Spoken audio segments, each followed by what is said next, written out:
তোর এত টেনশন কিসের রে? আমি আল্লাহ তো তোর জন্য আছি। সুবহানাল্লাহ। আমি আছি না তোর?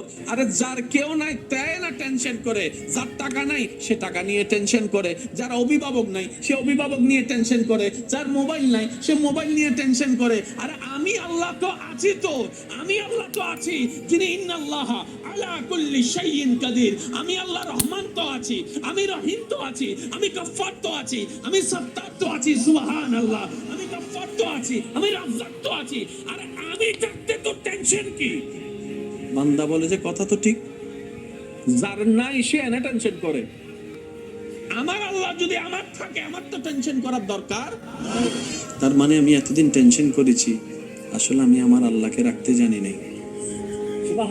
আমি আমার আল্লাহকে রাখতে জানি, আমি আমার আল্লাহকে ধরে রাখার মতো ধরে রাখতে জানি নাই, যার কারণে তো টেনশন আমাকে স্পর্শ করেছে। সেজন্য